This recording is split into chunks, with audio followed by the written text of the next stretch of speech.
I'm going to take you back for a minute, back to something you described earlier, and that was the ferries.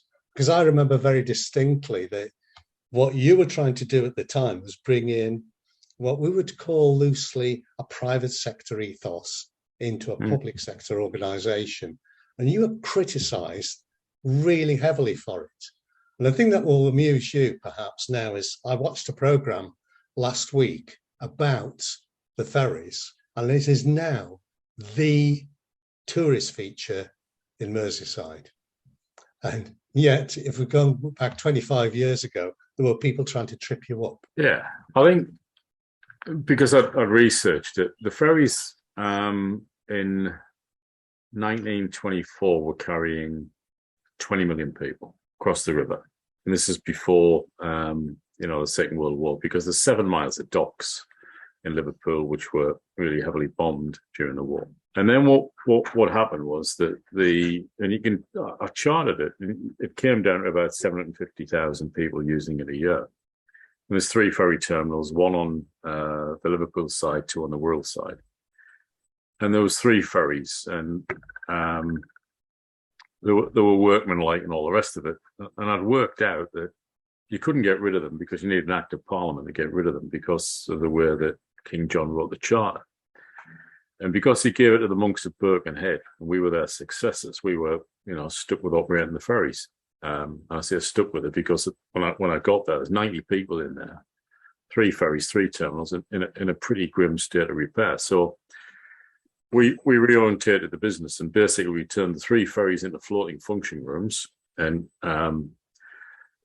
we carved the money out of European regional development funding as well as our own money. We did all the terminals up. So we built a new terminal at Pierhead, and that, I spent, I think it was £1 million just on the stone on the outside.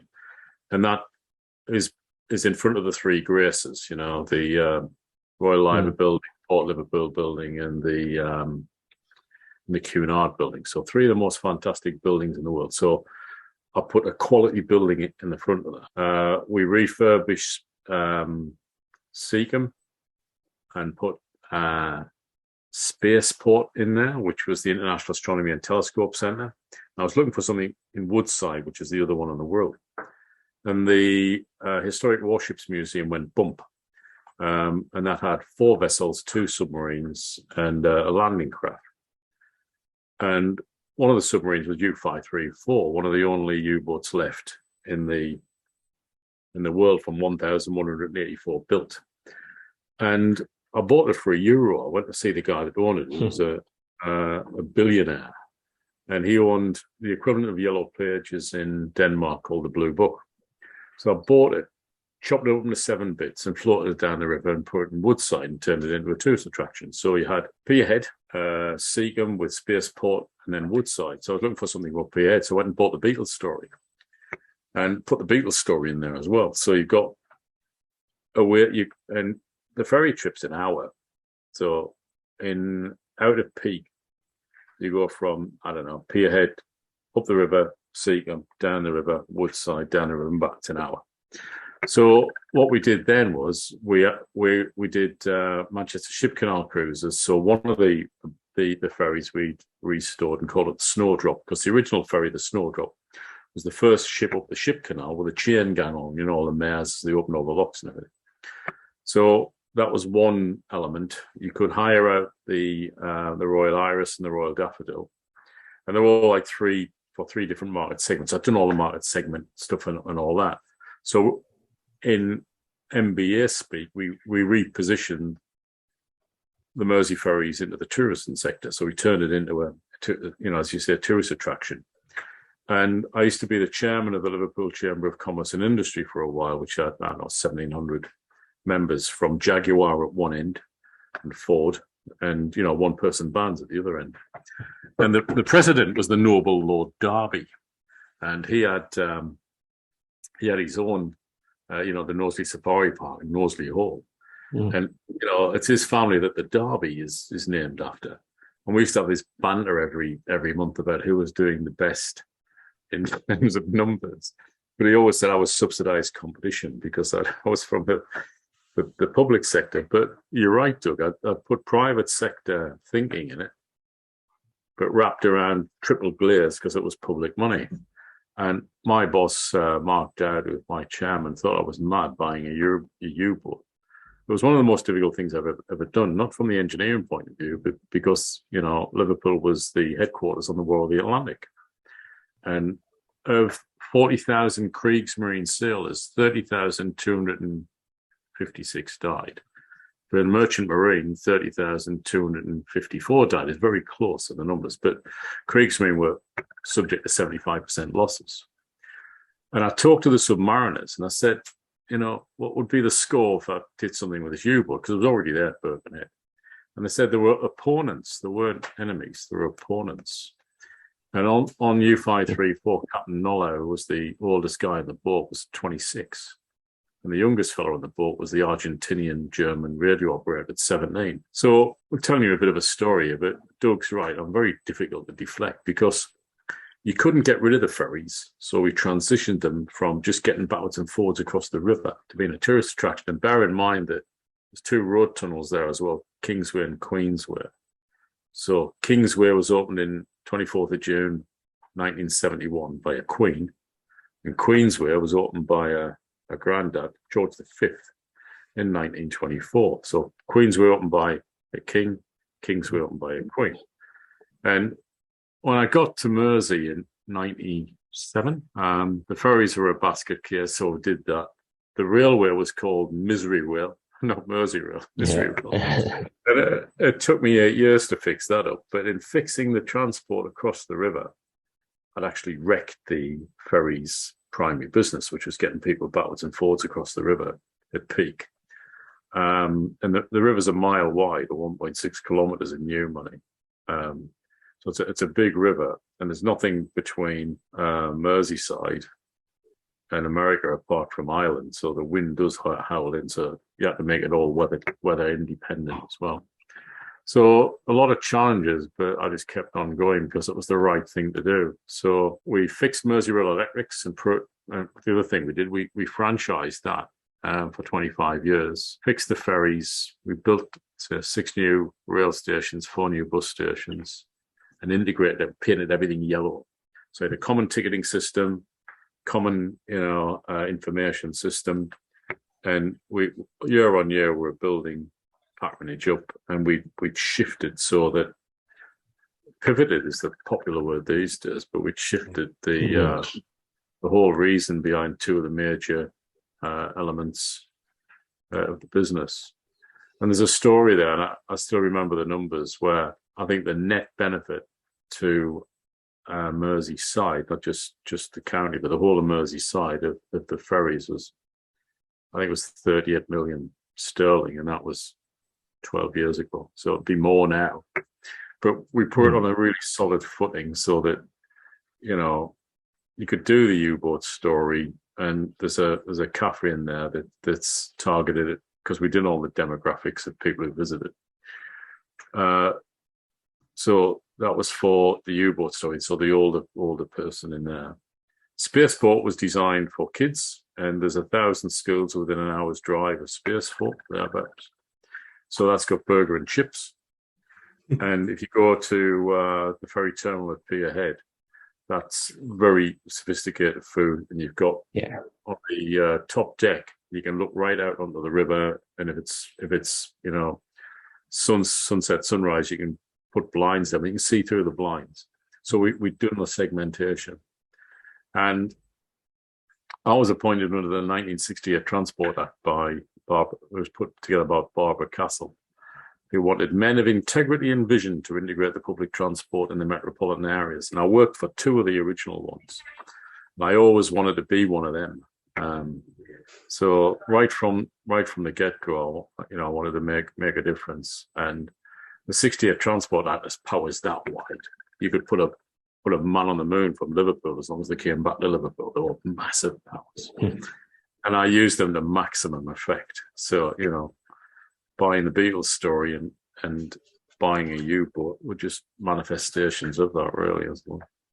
I think that's a fantastic, sort of very down-to-earth explanation of what mental toughness leadership can mean in practice. And I'm surprised they only gave you an OBE for that, Neil. And I said it at the time, it was more for the staff. It was just a recognition of how well we'd done as an organisation, because Merseyside had, really, really solid background. But if you take Liverpool, Liverpool's built for 1 million people. There were 440,000, or was then 440,000 people rattling around inside. So the infrastructure for 1 million people, but the rate base for 440. So it had its problems, but we were very successful in getting money out of the European Union and building some pretty effective and long-lasting economic generators, really. And if you take, I don't know, the airport was 800,000 passengers a year, and we turned it around to 4.5 million. Mm. So, that's with low-cost carriers, and they're really difficult to deal with because they'll argue the toss right until you sign in ink. And then we probably made more money out of the car park than we did out of the airport land. So it was really a car park with an airport attached. It wasn't an airport. Yeah. So the connectivity, we did a lot of good stuff on connectivity to Manchester, but also to Halton, Warrington, and Lancashire and Cheshire. So a lot of our assets in Mersey have been sort of, really written down. So we had to step them all up. But the clever thing about the Mersey Tunnels bill is that what it did was any surplus toll revenue after, all the maintenance had been taken out and all of the debts had been serviced, the surplus could be used for public transport in the county of Merseyside, CapEx or OpEx, or capital or operating costs.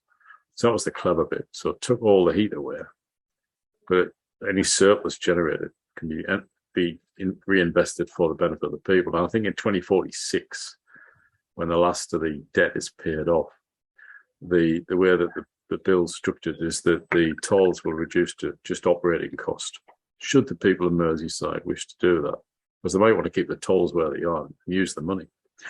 And I think they probably used, I don't really know this, but they probably used some of that toll revenue for the new trains, which, we kicked off in 2011 before I left, in 2012. And the trains are there now, and they've got a really good legacy. And it's great to see Steve Rotherham, the mayor of Merseyside, actually investing in trains and also looking to vertically integrate. So taking the track, the stations, and the trains and turning it into one organisation. So that's really good to see that. So if we look at the mental toughness concepts, you've shown a really keen interest from the word go, and you've probably had an understanding of it before you ever came across Peter Clough and ourselves. I didn't know where it was, though. Yeah.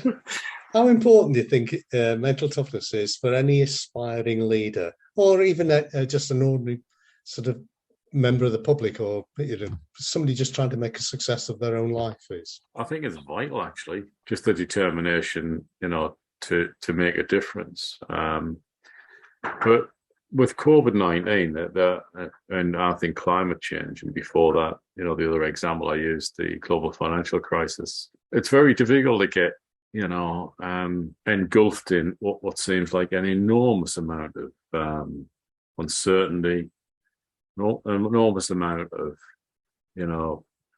self-doubt, how do I fix this? How do I do this? And people think, oh, well, I'm not really good at change. And that's rubbish. You look at these, a mobile phone or this sort of magic smartwatch, and you adapt to all this, and people think, oh, it's a phone. It's not. It's a complete platform.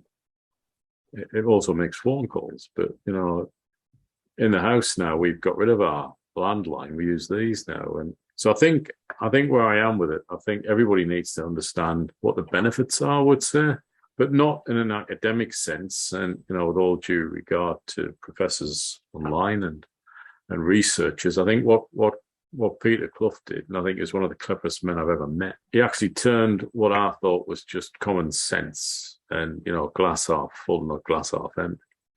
He wrapped around his model and he did the research, put a practical, well-researched handle on it. And that's what it was a handle, really, to help you understand it. And I'd seen it with Lord Coe. Sebastian Coe and Steve Obetti's great sort of arrival at that time.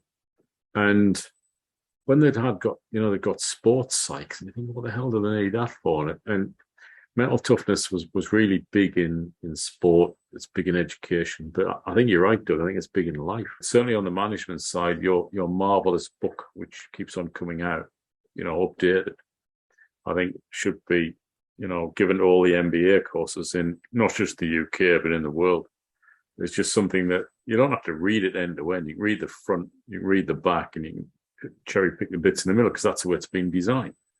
So I think people should have exposure to it. For those of us that are more interested, there's the MTQ 48. So there's the standard there and you can measure it against it. But I'd want to do it for the people because at the end of the day, my job is to look after the 9,500 people. If you look at Mersey, my legacy there is, all the physical infrastructure, which is still there. My legacy here will be the people because it's all about equipping them and giving them the right environment and the right opportunities, but also the right encouragement to keep going. And one of the things about mental toughness is you got to get used to failure. Nobody can get it all right. I don't care if you fail, but what I want you to do is take loads of decisions, then learn from it and integrate. So I think being a systems engineer, I think I look at it as a system as well. It's very much a systems tool. So it's not single input, single output. It's not black box because you can actually manipulate some of the levers. And I think, as von Clausewitz said, beware the vividness of the transient moment because things will look, yes, and then as time moves on, it's less of an imperative, less of a daunting task. I remember Hal Janine when he wrote his book, because he did the Janine machine and he had quarterly increases year on year. He said when he was a kid, he tried to climb this mountain. It was a huge hill. And 20 years later, he went back and it was like a small slope. Yeah. So I think it's perspective as well. And that's why we've got grey hair, Doug. You've got perspective because of, you've got the experience, but you never stop learning. And it's a state of mind, like, continuous learning is a way of life to me. It's not something that, it's episodic. There's a few things that really struck me talking there, Neil. The first one is it's got me interested to know if there's an association between the football club you support and mental toughness. I say that as a Grimsby Town fan. I think I wonder if there's something that you learn about just sticking with it through thick and thin that maybe develops your mental toughness.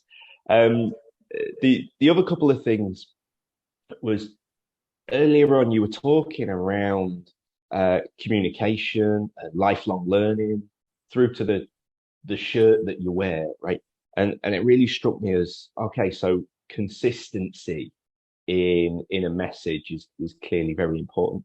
And the other phrase you used I love was when you were talking about some of the difficulties with the ferries and Merseyrail, was we kept going because it was the right thing to do. And it kind of struck me there that is that kind of a foundation for it's easier to be mentally tough if A, you genuinely believe in what you're doing, and B, you're able to have consistent actions. It's not necessarily that one big thing, but it's the consistency of approach. Is that fair to say? That's what you were saying. That's a great question and a good observation, I think, John. I think that the issue for me is you've got to be consistent because everybody's watching you. It's the DG. Everybody has a view on, whether, you should be dressed the way you are, whatever. That's why I get past that by having this uniform on, and I've had it for decades now. And if you're not consistent, then people will draw their own conclusions from that and maybe get to a point that you don't want them to be at. The whole thing is that you've got to be consistent. It does make a difference in ways that, you wouldn't even expect. I turned up, 12 and a half, 13 years ago, wearing a suit, tie, and all the rest of it. And I said, that'll not last. 12 and a half years later, it has. And even if it's plus 46, which it can be in Mount Isa, I might take my jacket off, but still dressed in a suit and tie. And what I'm trying to do is build a single integrated transport network accessible to everyone. That's the plan. That's our strap line as a department. It sounds really easy, but it's not. You clearly have this innate ability to see the big picture. Clearly, for leadership, big picture thinking is vital. It's also incredibly difficult because big picture thinking brings about a lot of stress. You know, it can be overwhelming. And that's what a lot of leaders struggle with. They think, yeah, I want to be big and ambitious. And then you think, oh, Jesus, I've taken a lot on here and I'm a bit overwhelmed a bit. And then you start shrinking a little bit. So how do you manage that? How do you prevent yourself from becoming overwhelmed when you're trying to maintain this focus on the big ecosystem? I think it sounds a bit trite, but I use the helicopter view analogy, so you can go up, high up, see what's happening, and then come back and deal with the details. So I've always been able to do that. But bear in mind, I've got 4 degrees, but I've got no common sense whatsoever. So, I surround myself with people that's got lots of common sense, usually women. When I first got this gig, the executive leadership team was 6 blokes and 1 woman. Now it's 4 women, 3 blokes. And just it's got a richer, it's got a better debate, and it's really moving out. And I've moved, I think, from 22% women in leadership from our lowest level to me up to, I think, 35%. So getting more women into, leadership positions is something that I'm really passionate about. And I think, so you got to surround yourself with good people. And those people haven't got to be yes people. They've got to tell you, hey, Neil, you're not doing this very well. Or you didn't handle that well. Or think about this. So I think there's a lot of that behind it as well. And because I started off as a tradie, as an apprentice, over 4 decades ago now, I've seen the shop floor side. And I did I did all my further education part-time. So that's tough doing it like that. So I think you've got that. And the other thing is that you get these pseudo objectives, like the Japanese do, like with like 0 defects as a pseudo objective, because you can never get there, but you've got to keep on going for it. So I've always been strong on goal setting and smart objectives. So it used to daunt me like 30 years ago when I said, right, that's it, I'm in the chair. Oh, shit, it's nobody to ask. And it's me. And then once you go past that, and it's been called in military terms the loneliness of command and all that sort of stuff. But I've got a few mentors. So I've got people that can ring up and say, hey, what do you think about this? I've got struggling with that. So you've got to be big enough to have mentors. And I've got 3, 1 offshore and 2 onshore. And the 1 offshore is in London. And I'll ring them up from time to time and just talk things through. And I'm a mentor as well. So as well as being, having 3 mentors myself, I've got 4 mentees. And that's tough as well because, my time's really, I wouldn't say precious, I'm just time poor. So I think there's all of that as well. So, and you got to keep grounded, I think you got to avoid ennui and you've got to avoid hubris. So I think you've got these coping mechanisms where you keep on testing things out with people you trust. You've got a series of mentors above you and mentees below you. And I keep just testing it out all the time. And things like the DG messages that we go out on a regular basis, I did 1 camera a day. It's just a normal thing with 3 things. It's about 4 minutes long. And I test out who opens them, when they open them, and what's the click rate and all that. And we've got this thing called the Working for Queensland survey, which takes ages to fill out, but you get some really interesting trends. And it's all anonymous. Our response rate's usually over 70, and that's 70% of 9,500 people. So the stuff in there, because it's anonymous, you get the odd one that you can be sacked, or I don't agree with the wallpaper. But a lot of the comments, you can get some really rich data out of it, some really good insights. And that helps me as well, because that is, that's raw comment back. Yeah, you're doing all right on this. We don't agree on that. or blah, blah, blah. And what I did under COVID, I opened a direct channel to me. So within 72 hours, you get a response direct back from the DG on anything. And I cleared 3 or 4 today because last week it was wear it purple a day for LGBTIQ+. So I put a purple shirt on and did me piece to camera. And one of the questions was, can we buy one of these shirts? It's hanging up in my wardrobe here. It's the same one I used last year. And it's a proper, it's got the rainbow on it and all that. And last year, because I was on site, I wore it for the whole day while I was wandering around with this purple shirt on. And sometimes I'll put high vis on and wander around in high vis, and people don't, once you're out of uniform, people don't recognize you. So I usually go into meetings and say, I've come to fix the air conditioning, or get a laugh. And people think, well, it looks different. What's different? So you got to keep on self-testing as well. So it's loads of feedback loops in engineering systems terms. So and the thing is that the only thing I reckon that differentiates real leaders, if we've got a vision, and our vision here is to create a single integrated transport network accessible to everyone. It sounds easy, but it's not. You look at what's happening in the UK now.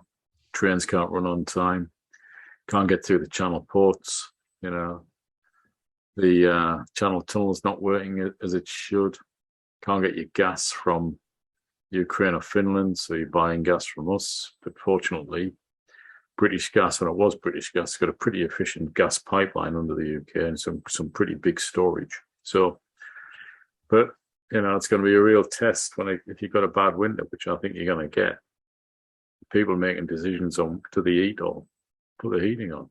If you've got power cuts, you got no chance. So, might be tricky, and we'll see where the leaders are at that point. I think. That's terrific. Is there anything you'd like to ask us? No, I'm pretty cool with this. I think one of the things that you need to think about is digital channels to get mental toughness out. I think turn it away from sports, education, and business to you need it for life. You're absolutely right, Neil. I mean, what we tend to do now is talk about outcomes. We talk more about performance, well-being, agility, aspirations, and that this is an enabler, and that helps. We used to put mental toughness up front, say you need mental toughness. What people need is to perform better, they need to enjoy better well-being, and that's how we approach it now. You've got to remain centered, feet on the ground, avoid envy at one end and avoid hubris at the other, and just try and do your best. And it's hard sometimes because life gets in the way of making plans, as John Lennon said. And for some people it won't work. And some people it'll be nirvana, or the road to Damascus. Linking it to mindfulness, linking it to life, linking it to the mental toughness side, I think is interesting. And the Japanese have got, and I can't remember the term for it now, but it means just wandering around in the trees. So they go and actually spend time in trees, and there's a term for it. I've forgotten what it is, so forgive me for that. But just spending time in the forest. You're right. There is as John will tell you, because John's background is as a sports psychologist, there are loads and loads and loads of techniques, and they all work. The downside is they don't all work for everyone. And that's when we come back to mental toughness. Our profiles, the way our mental toughness is made up, often is a factor in which techniques work best. So one of the things that you've demonstrated throughout this discussion is that you have a degree of self-awareness. You've also got that kind of sense of self-worth. You're not worried if somebody challenges you or criticizes you. You see that as a learning opportunity. And that's also very, very important. And I suppose the takeaways for me here are, we can see that a positive and a resilient mindset combined with the ability to see the big picture can be incredibly powerful. And we do have people who can see the big picture, but don't necessarily then have the kind of the mental approach to deliver that big picture. So mental toughness, you're indicating, you're showing that mental toughness is very important. And then what I really like is, although you've spoken about goal setting, what we've begun to understand more and more is that the commitment factor is as much about purpose as it is about goal setting. In fact, people can set smart goals, and people do it by the bucket load. But if you don't know why you're setting those goals, very often nothing happens. It's purpose that matters. And you refer to your purpose, whether it was in this job or the last job, several times. That gives you a focus. That gives you the reason for setting goals. And then the bit that I really liked was when you said, do it because it's the right thing to do. And that, for me, resonates. That's the thing that really comes out of this podcast that perhaps hasn't appeared in every podcast. And I think that the last thing that will throw a few people is they'll see this as an Aussie podcast, but they'll wonder where the accents come from. Yeah, well, we've done some consultations. It's been really, really interesting. So, but I don't know. I don't think I've got an accent. Other people have got accents. Although when I go back to the Northeast for a while, it gets topped up. But one of the things I've had to do is moderate the accent I've got, which is a Sunderland accent or a Newcastle or a South Shields or a Middlesbrough accent, so that people could understand me. So it wasn't a conscious thing, but I can't hear it when I'm listening to myself being played back on some of the videos I've made. But I think the important thing is just to keep sharing, keep learning, and keep just doing your best. And that's as much as you can do, really. But my dad taught us like 3 things. He said, son, when you're negotiating with the lads, if it's no, get to know really quickly. Well, why is that, Dad? I said, well, if you don't do that, they'll be in the pub Friday. And he said, well, he hasn't said no. He'll be in the pub Saturday and think, well, you must be thinking positively about it. By the time it gets to Sunday, they're convinced that you're going to say yes on Monday. When Monday comes around, you've got a problem. That was the first thing he said. Second thing he said, a man's got the dignity of his employment. Bear in mind, he's an old miner, which meant that treat the toilet cleaner the same as the MD. Treat everybody the same, and I've always done that. And the third thing he said was that you've got as much effect on an organisation if you've got a bucket of water and you put your hand in, take your hand out and it goes like that. Like it's never been there. I'm being a smart ass 16-year-old. I said, what happens if you've had a big effect, Dad? He said, simple. So smaller bucket, bigger hand, you take your hand out, it still goes like that, but the level drops a bit. Yeah. The lad's right. And he left school at 14, could hardly read or write, and was in the pit for 50 years. So not 40 years. My granddad was in for 50 years. So just those things just stick in your head. And you could wrap, all sorts of psych speak around it, but actually it's all about making sure you're grounded, making sure that you are who you say you are and do what you say you'll do, treat everybody with respect. And the third thing, this is just my watch, same as it was in Mersey. And when I go and hand the baton across, somebody else will do it, and it'll be done in a different way. And the level might drop a bit, might stay where it is, might drop a bit. But at least the people will have had, the right environment, the right opportunities, a different perspective so they can think. Yeah, because the future's never clear. I like the optimistic theme that runs through it all, because I'm essentially an optimist. Yes, we keep running into problems, the financial crisis, COVID, Ukraine, all that sort of stuff. But I'm a great believer that people sort those things out in due course. Yeah. And my background as an economist taught me, there was a guy called Schumpeter who said all these events are moments of creative destruction. No, I think mental toughness is just an inherent part of where we are. I just think you've got to call it what it is, make people understand it. And then some people will like it, some people won't, but on the whole, it's a technique.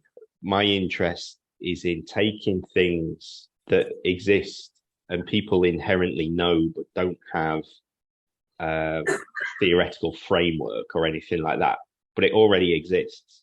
And it's just being able to conceptualize that, to grab it, to be able to measure it and see what it is, rather than sometimes in academia, it drives me mad. A lot of people are obsessed with the theorizing stuff. And then once they spend many years theorizing, they then see how it applies in practice. And actually, there's loads of stuff that is already in practice.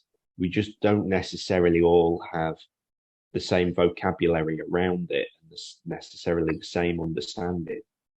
And I think certainly what Peter did really well with the mental toughness model was it's about being able to grab something that already exists and inherently we all have an element of an understanding, and just adding some commonality on that. That's what I enjoy doing with research. Cloughy was one of my heroes, actually. I think he's one of the cleverest men I've ever met. I think you've described him perfectly there, taking some concept and turning it into something that's reality. Well, thanks again, Neil.